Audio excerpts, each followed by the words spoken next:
দর্শক আসসালামু আলাইকুম। অবশেষে সকল জল্পনা কল্পনার অবসান ঘটিয়ে বেসরকারি মাধ্যমিক স্কুল কলেজ মাদ্রাসার প্রশাসনিক পদে যে সকল পদগুলো আছে এই সকল পদগুলোতে এনটিআরসির মাধ্যমে নিয়োগ প্রক্রিয়া সম্পন্ন করার জন্য গত 6 জানুয়ারি একটি প্রজ্ঞাপন জারি করেছে। এই প্রজ্ঞাপনে বলা হয়েছে প্রধান শিক্ষক, সহকারী প্রধান শিক্ষক, অধ্যক্ষ, উপাধ্যক্ষ, সুপার, সহকারী সুপার এই সকল শূন্য পদগুলো এনটিআরসির মাধ্যমে পূরণ করা হবে।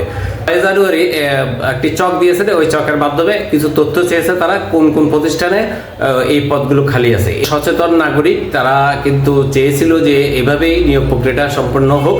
বিগত 15 বছর শিক্ষা প্রতিষ্ঠানগুলোতে যেভাবে নিয়োগ প্রক্রিয়া সম্পন্ন করেছে আওয়ামী লীগ সরকার, তারা নিয়োগ বাণিজ্যের মতো একটা প্রক্রিয়া শুরু করে দিয়েছিল।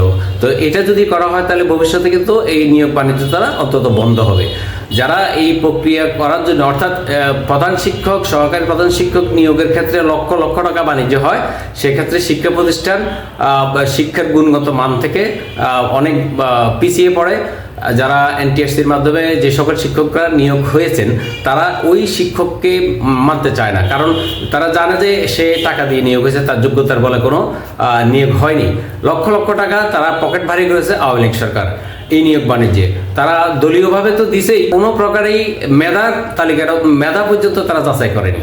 অর্থাৎ যে টাকা যত বেশি দিতে পারছে তাকেই ওই প্রধান শিক্ষক, সহকারী প্রধান শিক্ষক পদে প্রায় প্রতিষ্ঠানে মানে 90% প্রতিষ্ঠানেই তারা এভাবে করেছে।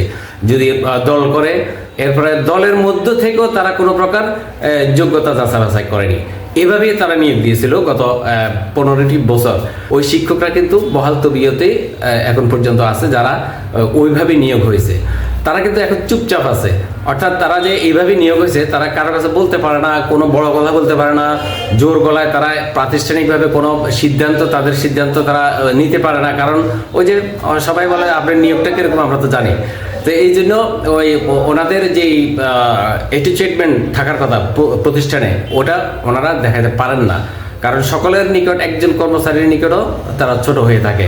কিভাবে নিয়োগ হয়েছে পুরো উপজেলা হইতে শুরু করে অনেকেই জানে ওই প্রতিষ্ঠানের প্রধান শিক্ষক কিভাবে নিয়োগ হয়েছে। হ্যাঁ, এখন এনটিআরসি যেহেতু এই নিয়োগ প্রক্রিয়াটা নিয়ে গেল, সেহেতু আমরা অভিভাবক যারা আছি, দর্শক যারা আছে, সচেতন নাগরিক যারা আছে, তারা হাফ ছেড়ে বাঁচবে যে অন্তত এই নিয়োগ প্রক্রিয়াটা নিয়ে আর পেঁচাল হবে না। বিশেষ করে এই নিয়োগ বাণিজ্য করার টার্গেটেই অনেকে কমিটিতে আসার জন্য দৌড় ঝাঁপ, লাফালাফি, মারামারি পর্যন্ত হয়। কে কমিটিতে আসবে, কে সভাপতি হবে, এগুলা আপাতত বন্ধ হবে কিছুটা।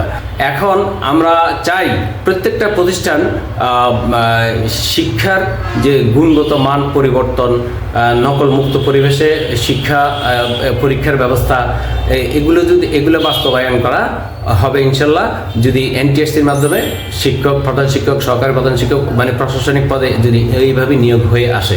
তা আমরা চাই শিক্ষার গুণগত মান পরিবর্তন হোক, অযোগ্য শিক্ষক দিয়ে কোনো শিক্ষা প্রতিষ্ঠান পরিচালনা না করে যোগ্য শিক্ষক এবং মেধার শিক্ষক, মেধার ভিত্তিতে ওই শিক্ষক আমাদের কাছে চলে আসুক, আমরা এটা সকলে চাই। প্রিয় দর্শক, যদি আপনাদের যদি ভালো লাগে তাহলে আমার এই ভিডিওটি লাইক, শেয়ার, কমেন্ট করে পাশে থাকবেন। আসসালামু আলাইকুম।